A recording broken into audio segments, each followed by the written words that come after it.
Ah, devrait venir aussi.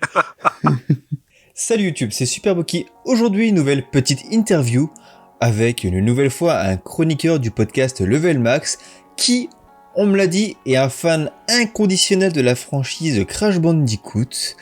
Je vous présente Big Yoshi. Big Yoshi, comment vas-tu et que penses-tu de mon introduction ? Alors je vais tout de suite couper. Alors c'était un vrai plaisir. Salut les gens, au revoir. Ben voilà, Oui, c'est ce qu'on t'a dit. Ça doit venir de Kounet. Ou de Terry. Terry, il est taquin à ce niveau. Je pense qu'ils sont tous un petit peu comme ça dans la team, donc C'est vrai. je ne dirai pas qui a pu dévoiler cela. Ça a pris des Tout ce que je peux dire, c'est que j'ai demandé à plusieurs personnes des petites choses sur toi, et que 3 d'entre elles m'ont dit que tu aimais Crash Bandicoot. C'est complètement faux. Sinon, je m'appellerais Big Trash, pas Big Yoshi. Big Trash. Non, du tout. Effectivement, j'aime pas du tout le personnage, mais on aura l'occasion peut-être d'en parler. Certainement. Du coup, première question pour rentrer dans cette interview très sérieuse. Comment tu vas ? Eh ben, ça va très bien. Ça va très bien. Un petit début d'année qui démarre tout doucement, ma foi. J'ai quelques jours de congé, donc je profite. Très bien. Ça va très bien. Parfait. Et du coup, Big Yoshi, chroniqueur chez les copains de Level Max. Ouais. À chaque fois, quand je leur demande de présenter un peu le podcast, je leur demande aussi de dire pour eux c'est quoi en gros leur apport au podcast. Donc toi, si tu devais définir ce que tu vas apporter à ce podcast, ce serait quoi ? L'apport, à part remplir le quota d'hommes de couleur dans le podcast, je vois pas. Non, après ouais, c'est vrai que je suis pas le membre le plus actif du crew, je suis un peu le membre fantôme. Voilà, si j'arrive à être là 3 fois par an déjà, c'est vachement bien. Je suis un peu pour les plus anciens, dans Olive et Tom, je suis Tom. Oui. Voilà, je suis dans le titre, dans le générique, et en fait tu me vois dans 3 épisodes dans toute une saison en fait. Voilà, c'est ça. Mais à chaque fois on est content de te revoir. Mais c'est exactement ça. Et toujours en forme, comme dit la chanson. Oh là là, quelle belle référence, incroyable. Et si tu devais présenter, je vais te demander ce petit exercice, le podcast de Level Max. Tu présenterais comment de manière succincte ? Podcast de Level Max, c'est raconter du jeu vidéo entre potes. Voilà. Tout ça légèrement alcoolisé. Et IRL, parce que alcoolisé mais à distance, ça ferait un peu bizarre, quoi. Ouais, clairement, ça, c'est vrai qu'on l'a jamais fait, à part pour nos réunions Discord. Ouais. Mais et encore, non, je suis pas sûr que Fisk se tape du rhum, même pendant les réunions Discord, ça m'étonnerait. Mais en tout cas, ouais, en IRL, et ça fait grandement plaisir à chaque fois de se réunir. C'est Terry, voilà, qui nous convie chez lui, dans son manoir. Oui. La digne de Hugh Hefner, sans les nanas. Et voilà, on se réunit autour d'un super barbecue généralement. Alors peut-être pas en ce moment parce que c'est pas vraiment de saison. Oui. On serait plus dans la période de la raclette, mais c'est toujours bonne ambiance. Et puis voilà, on se raconte un petit peu nos petites expériences de joueurs. Ça peut être sur des thèmes divers et variés. Ça peut être sur une console de cœur, sur un jeu de cœur, voilà, sur des thématiques relativement différentes. La formule elle est relativement changée ces derniers numéros, pardon. On est surtout en recherche d'invités. Donc on a eu pas mal d'invités prestigieux. Donc voilà, toujours autour du jeu vidéo. D'accord, super. Et ces différentes thématiques, en gros, chacun vient avec ses petites idées, puis après vous décidez d'en faire une émission ou pas. C'est exactement ça. Voilà, généralement on lance plusieurs thématiques sur la table. Si on a la chance de pouvoir avoir effectivement rester sur la formule de l'invité, d'avoir effectivement dans nos contacts des gens qu'on peut inviter, qui peuvent nous parler de leur métier, de leur expérience. Mm-hmm. Voilà, on est preneur. Sinon, généralement, effectivement, on a sous la besace quelques thématiques en réserve qu'on peut exploiter en tout cas sur quelques mois. Et après, c'est un enrichissement de briques, comme ça peut être par exemple. Moi, je suis très porté sur les quiz, par exemple. Quand je viens, voilà, il y a toujours un petit quiz sympa que je fais avec mon binôme, Monsieur Fisk. Mm-hmm. Donc quand je peux pas, voilà, je le transfère à Nostal qui fait un très très bon Monsieur Quiz également. Donc voilà. D'accord. Et avant de parler de ton rapport aux jeux vidéo, car c'est aussi l'objet de cette petite interview, est-ce qu'il y a une émission que tu n'as pas encore pu faire sur un sujet que tu adorerais traiter? Genre quelque chose que les gens de Level Max te refusent pour l'instant. Ah, me refuse, non, il y a... Enfin, Là, non, pour refuser le non, coup, parce qu'ils sont diplomates, ils doivent te dire, ouais, écoute, clairement. on verra ça plus tard, machin. Mais quand ça C'est fait vrai que 3-4 ans, c'est que... j'ai pas proposé la spéciale Yoshi.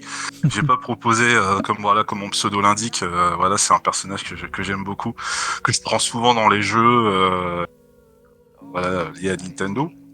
Mais non, c'est vrai qu'il n'y a pas encore eu de thématique, voilà, que j'ai proposé qui ont été refusées. On avait mis sur la table, je crois, un spécial beat'em up Mhm. des années 80-90 à nos jours. Et c'est vrai qu'on l'a pas encore planché dessus, quoi, sur celui-ci. Ok, Il reste encore dans le coffre, celui-là. d'accord. De toute manière, je pense que le jeu vidéo est un très très gros vivier et je pense que vous avez de quoi faire pour les prochains mois et années niveau Oh, podcast, ouais, hein. complètement. Eh bien écoute, Complètement. sans transition aucune, car j'ai pas pensé à bosser sur une transition, on va partir sur toi, sur le petit Yoshi, le bébé Yoshi, avant qu'il ne se fasse chevaucher par Mario. Ouais. Comment est-ce qu'il découvre le jeu vidéo? Comment il découvre le jeu vidéo? Il découvre le jeu vidéo chez un cousin, en fait, qui habite en Alsace. Salut Grégory. Euh, qui a la Nintendo NES. Et voilà, il découvre les jeux vidéo avec Super Mario et Donkey Kong. Voilà. Et c'est révélation.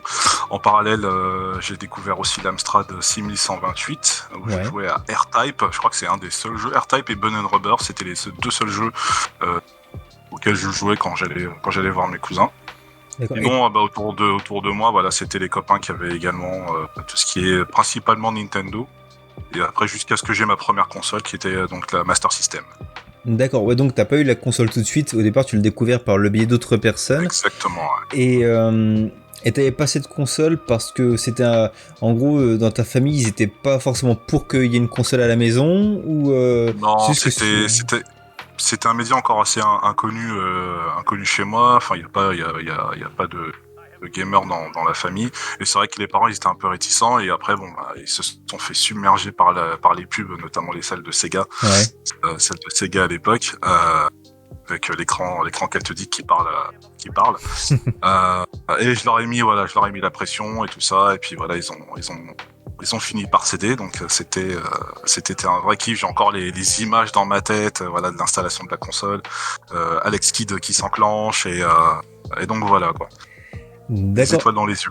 Et dès lors où t'as commencé à jouer à la console, du coup, à la Master System chez toi, est-ce que t'as arrêté de jouer aux jouets ou t'aimais encore jouer à des jouets autres que la console de jeu? Non, parce qu'en fait j'ai un petit frère qui est un petit peu plus qui est un peu plus que moi, qui lui était encore dans la tranche d'âge des jouets, hein, pour le Ouais. coup. Donc c'est vrai qu'on avait partagé en tout cas par le biais de différents médias, mais par exemple je prends l'exemple des Tortues Ninja. Ouais. On était fans des Tortues Ninja quand on était gosse, il y avait le dessin animé et tout ça, donc du coup on avait les jouets et voilà, forcément je jouais souvent avec lui. Sinon après effectivement je me détachais, je commençais légèrement à me détacher on va dire des autres gammes auxquelles je jouais, comme les Chevaliers du Zodiac, Mask, voilà, qui devenaient un petit peu plus anciens. Et je jouais à des trucs un petit peu plus, voilà, dans la tranche d'âge de mon frère, on va dire. D'accord. Et pour resituer un peu, quand t'as eu la Master System, du coup, chez toi, t'avais quel âge à peu près?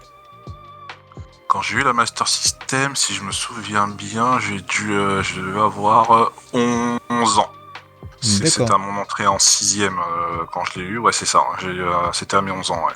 D'accord, d'accord. Ouais, donc une découverte, on va dire, pour la génération d'aujourd'hui, il dirait une découverte un peu tardive du jeu vidéo, alors qu'en fait, Ouais, clairement, à ouais, l'époque, clairement. c'était Parce pas que si tard, quoi. je vois mon frère, on a 7 ans de différence avec mon petit frère, et lui, il a eu une Game Boy, par exemple, il a eu la Game Boy, mais très tôt, en fait, hein. Ouais. Franchement, il devait avoir 6 ou 7 ans, et hop, une Game Boy, quoi.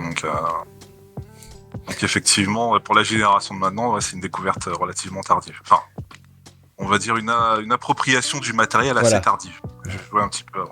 D'accord. Du coup, Yoshi, première découverte du jeu vidéo sur l'Amstrad CPC. On va donc maintenant faire un bond dans le futur, c'est-à-dire notre présent. Et je voudrais te demander si aujourd'hui tu es toujours joueur.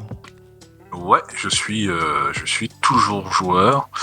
Je n'ai pas encore les machines actuelles là, qui sont sorties sur cette fin d'année. Il n'y a pas encore eu de coup de cœur. Ouais. J'ai pas envie de faire d'achat forcé, mais j'ai encore on va dire les générations précédentes. Xbox One, PlayStation 4, plus récemment la Nintendo Switch. Ouais. Mais je reste, alors curieusement, je reste pas mal sur ma DS en fait. D'accord. J'ai une 3DS, j'ai une 3DS XL hein, et donc voilà, je gonfle un petit peu mon catalogue de jeux que je n'ai pas pu découvrir peut-être à l'époque et voilà. Donc ça reste une console que j'ai régulièrement sur moi. D'accord. Et quand tu dis que tu gonfles ton catalogue avec la 3DS XL, c'est parce que par des biais divers et variés, tu arrives à avoir un gros catalogue sur ta 3DS, c'est ça? Bah en fait, j'essaie d'avoir c'est que uniquement des originaux. En fait, c'est des jeux qui me sont peut-être passés à côté. Ah d'accord. Même quand je travaillais sur une grande enseigne bleue, quand j'étais vendeur chez eux. C'est des jeux que j'ai revendus et que j'ai regretté avec le temps, et du coup, voilà, que j'essaie de réacquérir voilà, sur des sites de revendeurs, ce genre de choses. D'accord. Et en parlant de ton présent au niveau du jeu vidéo, c'est quoi ton jeu du moment? Là, actuellement, mon jeu du moment, il date pas d'hier, c'est Assassin's Creed Origins. D'accord. Voilà. Je m'étais promis que je m'étais promis de faire parce que voilà tout le lore autour de l'Égypte, voilà, je trouvais ça hyper intéressant. J'avais littéralement décroché l'Assassin's Creed après le Assassin's Creed de Ouais. même pas le Black Flag. Franchement, j'ai dû faire que la démo à l'époque. Après, dans le cadre de mon travail, j'ai pu le tester. J'ai été invité à des soirées, tout ça pour pouvoir le tester. Et là, Assassin's Creed Origins, c'est Ubisoft qui me l'a envoyé chez moi. Curieusement, il ne fonctionnait pas sur ma console jusqu'à ce que curieusement, je passe un petit coup de chiffonnette sur le CD. D'accord. Et là, ça passe. La magie de la technologie, hein, C'est qu'est-ce que tu veux. Et là, je suis en train de le suriner le jeu, mais fortement, quoi. Je vais essayer de le platiner. Ça sera le premier jeu que je vais platiner, je crois. C'est beau. Voilà, c'est mon jeu du moment. Et Assassin's Creed Valhalla, ça te tente ou pas trop? Pas des masses, ouais, là, tu vois, enfin, le lore viking, c'est pas quelque chose qui m'intéresse. Ouais. Donc après, même par curiosité, ouais, ça me tente pas des masses, quoi, en fait. D'accord. Je pense, je suis un peu comme toi dans le sens où le lore viking, par contre, moi, ça m'intéresse assez. Mais je trouve que Assassin's Creed se prête pas forcément à l'univers viking. Je sais pas comment te dire ça, mais pour moi, c'est un peu plus, comme t'as parlé d'Origins ou, je trouve que c'est des univers qui se prêtent plus à l'univers d'Assassin's Creed. Mais bon, ça c'est, après c'est très personnel, hein, mais. Après, c'est peut-être sur sur la dynamique du jeu avec des personnages hyper agiles comme des chats, à grimper partout et autres. Ouais. Bon bah là, ouais, c'est. C'est un peu plus bourrinos, quoi. C'est. Ouais, c'est ça. T'arrives avec les gros vikings. C'est exactement ça. Non, ouais, c'est vrai que c'est pas un lore qui m'intéresse. Après, non, je pense peut-être enchaîner après si le temps me le permet. Le Odyssey que je n'avais pas fait, que j'ai reçu également. Donc voilà. D'accord. Donc après avoir vu tes débuts dans le jeu vidéo et ton actualité, on va maintenant revenir sur une petite Madeleine de Proust, un jeu ou une console qui aurait marqué ta vie de joueur. Big Yoshi, la parole est à toi. Ouais, il y en a. Franchement, et en plus, il y en a pas mal. Hein. C'est vrai que la Master System, ça a été la première, donc ça sera toujours la petite console de cœur, mais c'est vrai que celle qui m'a vraiment mis des gifles, ça reste quand même la Super Nintendo. C'est des heures et des heures de jeu passées, soit seul, soit avec mon frère, soit avec Fisk également. C'est vraiment la console qui va vraiment marquer, en tout cas, grandement mon passé de joueur, quoi, clairement. Et du coup, il y aurait un jeu sur cette console plus qu'un autre qui t'aurait marqué, que tu aurais usé. Pareil, c'est une question qui est très compliquée parce que il y a plein de jeux effectivement qui vont marquer pour différentes choses. Hein. Soit effectivement en solo, si c'est en solo, effectivement, je crois que le jeu qui a été le plus marquant pour moi, ça a été Chrono Trigger, clairement sur la console. Mm-hmm. En multijoueur, Bomberman et Secret of Mana. Qu'on a bien torché avec Fisk et mon petit frère. Mais ouais, la Madeleine de Proust, ça reste Secret of Mana, parce que c'est un jeu que que j'ai découvert en import. Je parlais pas du tout, même maintenant je ne parle pas du tout japonais. Ouais. Mais on en parle assez régulièrement dans les podcasts et tout ça. Mais c'est vrai que c'est un jeu, curieusement, j'ai l'impression d'avoir limite fusionné avec. Enfin, c'est un pote qui avait acheté le jeu à l'époque en import sans trop savoir ce que c'était, parce qu'il avait vu le design de Toriyama sur la boîte. Ouais. Ils ont commencé en plus à parler dans les magazines, parce que c'est un des derniers jeux en plus de la sub. Et voilà, on s'est mis dessus et on a essayé de trouver des traductions dans tous les sens. Bon, à l'époque, c'était assez compliqué parce qu'il n'y avait pas Internet. Eh oui. Voilà, donc voilà, on a acheté tous les magazines possibles qui en parlaient pour pouvoir avancer dans le jeu. Et on a réussi à le finir. J'ai réussi à le finir en japonais. Et donc ça, ouais, prouesse incroyable. T'as eu l'occasion de le refaire après en français ou en anglais ou... En anglais, je l'avais commencé, mais je l'ai pas terminé via émulateur. Et Ouais. après, ensuite, je me suis procuré dans sa version PlayStation, PS1. D'accord. Je l'ai repris en import en fait. Je l'ai racheté en import parce que le jeu je le connaissais en japonais, donc voilà, bon, je l'ai racheté en import. Ouais. Et je l'ai acheté en français ensuite. Je l'ai trouvé en français, pas cher sur DS, Ok. que j'ai refait il y a encore quelques mois là. Donc voilà. Écoute, ce que je te propose, c'est qu'on va passer sur la partie questions-réponses pour essayer de cerner un peu plus le joueur que tu es. Ouais. Je te rappelle le concept. Je pose des questions et tu fais des réponses. Voilà. Ça a pas l'air hyper compliqué, mais non, voilà. c'est très original, mais pas très compliqué. Par contre, faut être sérieux. Là, Ouais, bien sûr. on a bien rigolé. Maintenant, c'est fini. Ouais. Tu préfères un jeu de fin de vie sur la Master System ou un jeu de début de vie sur Mega Drive? Un jeu de fin de vie sur Master System, ouais, non, j'avoue, j'ai du mal avec la manette Master System, là. Je pourrais peut-être plus s'accrocher sur un jeu en début de vie sur Mega Drive, par D'accord, rapport à la prise en main. d'accord. Et c'est parce que pour toi, deux boutons, c'est trop peu? Non, même pas, c'est vraiment la maniabilité. Là, les manettes carrées, je peux plus, quoi. C'est plus possible. En plus, depuis, j'ai grandi, hein, maintenant, donc... Oui.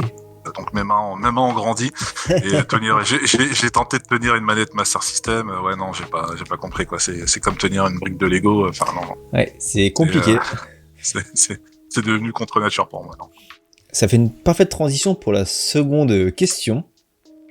En termes de design de manette, Ouais. pour toi, c'est quoi le moins pire? Parce que c'est Le moins pire. Oui, parce que ça va être forcément pourri. C'est soit cette chère manette de Master System ou la Duke de la première Xbox. Je préfère la manette de la Master System. Ah, pourtant, t'as des grandes mains pour la Duke, faut des grandes mains. Hein, Ouais, faut des... oh, non, franchement, là, j'ai pas l'air comme ça, mais je suis pas assez musclé pour porter 500 kilos de manette, quoi. Enfin, non, mais vraiment, la Duke, ouais, non, ouais. T'es pas physiquement assez puissant pour la Duke, quoi. Ouais, non, c'est une manette pour deux joueurs, quoi. Enfin, faut la tenir à deux. Faut la tenir à deux, quoi. Figure-toi que lors de mes investigations pour essayer de trouver des questions pour toi, certaines sources que je ne vais pas révéler n'ont pas taré d'éloges à ton propos. Du coup, je veux savoir de quoi tu es le plus fier. Tu as deux choix. Oh là là, je vois venir les trucs, attends. Ouais. Est-ce qu'il y a un truc par rapport à ma pseudo, je mets bien des gros guillemets, ma pseudo-imitation d'Eddie Murphy. Tu n'y es pas du tout. Super, merci. Est-ce que tu es plutôt fier de ta magnifique imitation d'Eddie Murphy? Oh la vache. Ou de celle de la ponte d'un œuf? Ah oui, c'est vrai que je sais faire ah oui, parce que oui, j'imite plus ou moins Yoshi et certains de ses bruits. Ouais, non, je suis plus fier de la ponte de l'œuf que de mon imitation complètement ratée d'Eddie Murphy. Mais qui fait bien rire l'équipe, hein, ceci dit. Hein. Je sais que Terry s'en remet pas. Hein. Tu vois, je serais tenté de te la demander, mais j'ai tellement de respect pour toi que j'ose pas. Je voudrais pas perdre le peu d'abonnés que j'ai. Même toi, je voudrais pas te foutre la honte. Non, mais ne t'inquiète pas. Et de toute manière, j'arriverai à la trouver et je la glisserai dans cette interview, j'en suis sûr. Je le ferai à la fin, éventuellement. Voilà, si on reste dans cette bonne humeur. Ah, bah du coup, je vais arrêter les prochaines questions. Ah, le reste Non. tout, oui. On va revenir au calme. J'ai eu vent de certaines de tes créations car oui, Big Yoshi, tu es un personnage créatif. Ouais. Et j'avoue avoir été assez hypé par l'une d'entre elles. Est-ce que tu vois de quoi je parle? Archi pas. Une création, Mais création, ou plutôt une co-création. Tu n'étais pas seul pour cette création. création, qu'est-ce qu'on a fait récemment?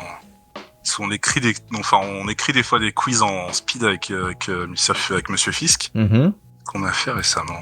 Non, je vois pas. Hein. Non, du tout. Bon, on va arrêter tout suspense. Je vais te parler du Worms Vodka.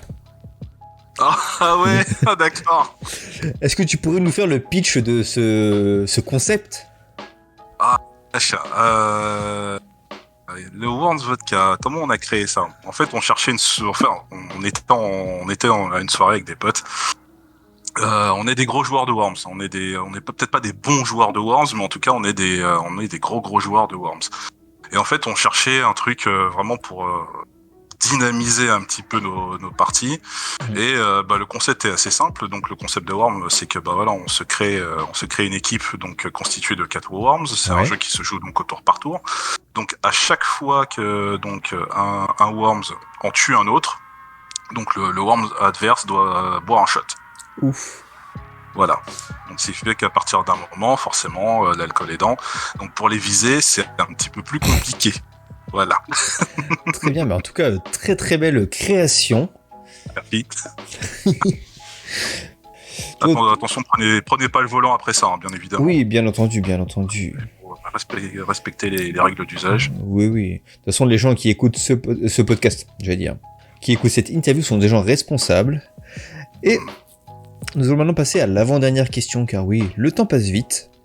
Et c'est une question qui est malheureusement sérieuse. Ouais. Est-ce qu'il y a un jeu pendant l'année 2020 pour lequel tu n'as pas compris la hype? Genre tout le monde en a parlé, il y a une com de malade, alors que toi, ça t'en a pas touché. Ouais, je serais tenté de dire Cyberpunk, moi, parce que moi, dès le départ, j'étais pas du tout hypé par le jeu. Mais je sais pas pourquoi, j'ai pas été du tout touché par tout ce qu'il y a autour du jeu. Bon, bah, alors, encore plus maintenant qu'il est sorti. Mais là, non, sur cette année, il y a eu celui-là, et puis Animal Crossing également. Alors là, j'avoue, je suis resté De sur marbre. le cul. Ouais. Vraiment. Après, je connais la série. Hein, c'est vrai que c'est pas mon type de jeu non plus. C'est vrai que ça a pris une ampleur vraiment incroyable. Le Covid aidant aussi, les gens restaient pas mal chez eux, mais voilà, tout ce qu'il y a eu autour du jeu, mais c'est incroyable. Alors que bon, voilà, on fait que se faire piquer par des abeilles et des araignées et puis ramasser des baies, quoi. Enfin, faut juste arrêter, quoi. Ouais, non, mais je te rejoins là-dessus. Hein. Par contre, pour 2021, est-ce que tu as des attentes? Non, pas particulièrement. Je m'intéresse en fait de plus en plus à... J'essaie de renouer avec un petit peu ce qu'est été le jeu vidéo quand je l'ai connu. Donc je renoue pas mal avec les jeux indés. Ouais.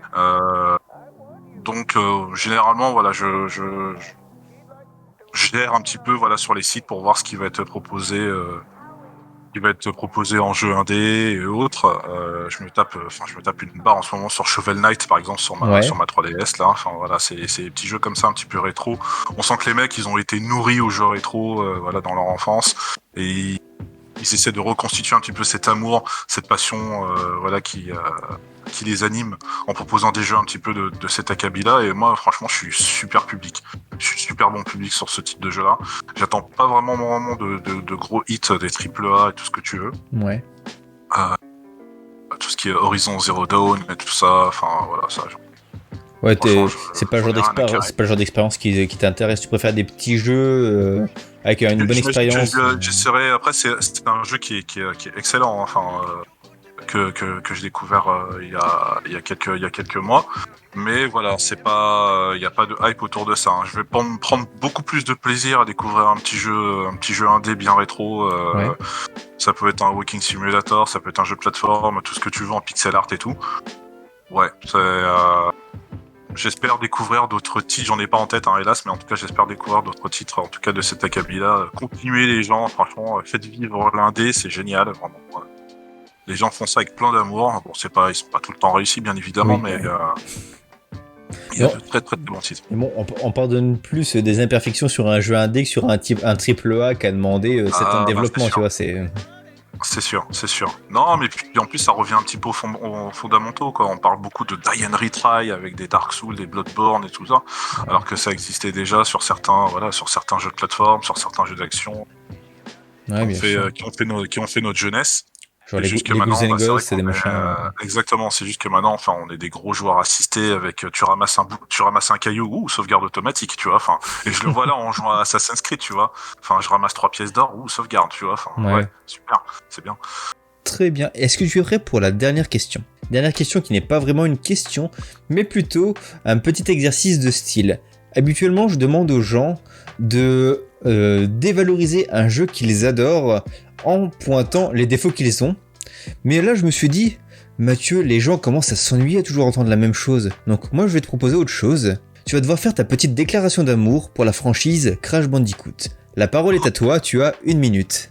Alors, c'était un vrai plaisir cette interview. Merci à ceux qui ne nous ont pas écoutés, comme dirait notre host. Crash Bandicoot, une lettre d'amour. Il y a rien qui me vient, c'est fou, même spontanément. Je suis craché déjà à la figure quand je l'ai découvert sur la première PlayStation. Je trouvais ça naze, je trouvais le personnage sans charisme. Je suis désolé, La, Kounet, la déclaration, l'embrouille va arrêter.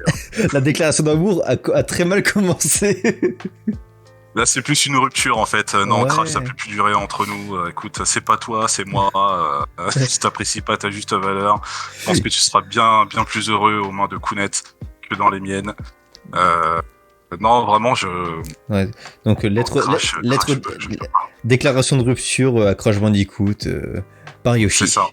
C'est ça. Voilà, c'est pas toi, c'est moi. Écoute, non, Eh bien, Après, non, vraiment, le personnage, après, c'est vrai que c'est un personnage que j'ai découvert, j'étais encore joueur. J'étais encore joueur et tout, mais c'est vrai que c'est un personnage auquel j'ai pas particulièrement accroché. En plus, Ouais. moi, je suis pas un public PlayStation de base, de la première heure.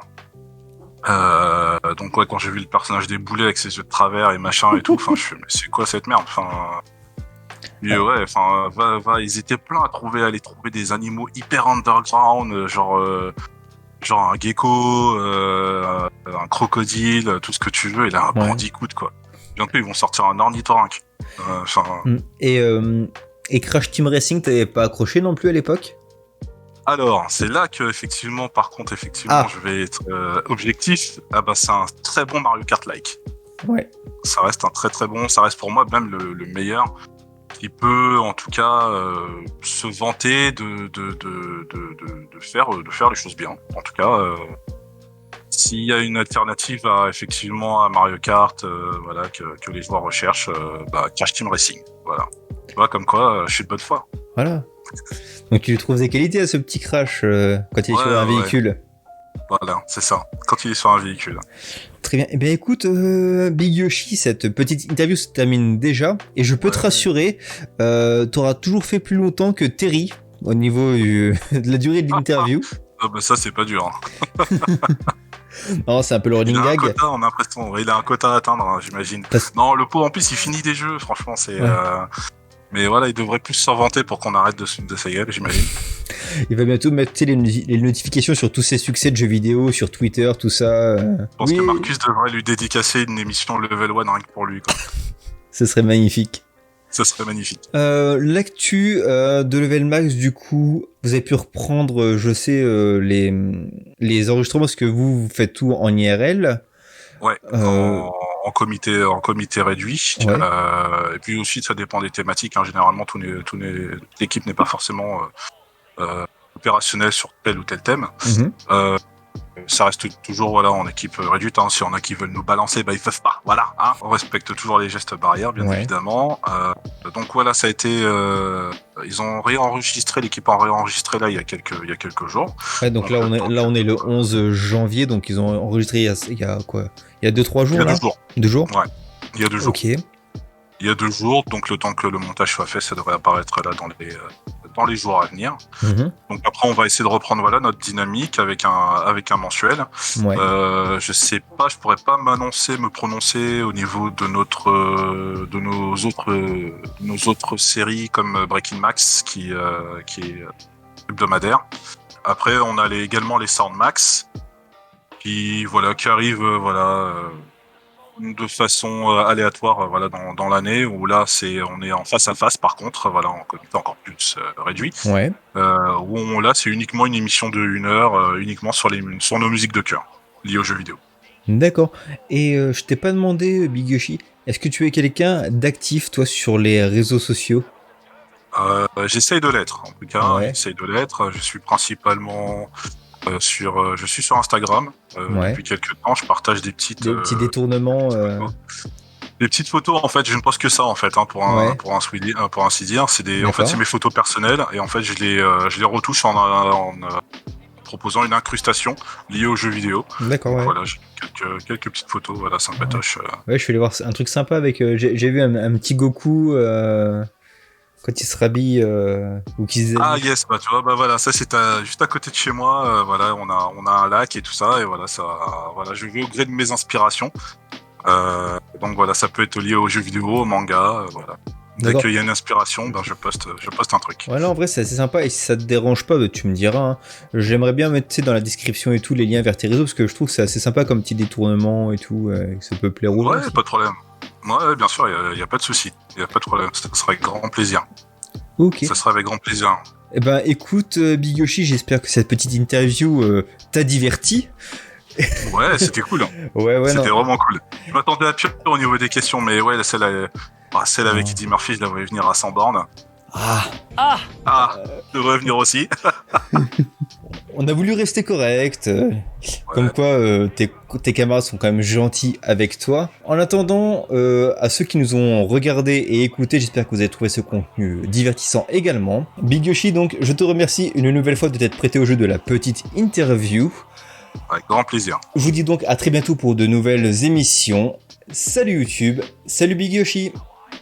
Et salut. À la prochaine, les mecs. Salut. Eh mec, elle est trop bien tout. Les cool. Un petit accord de prune, les mecs.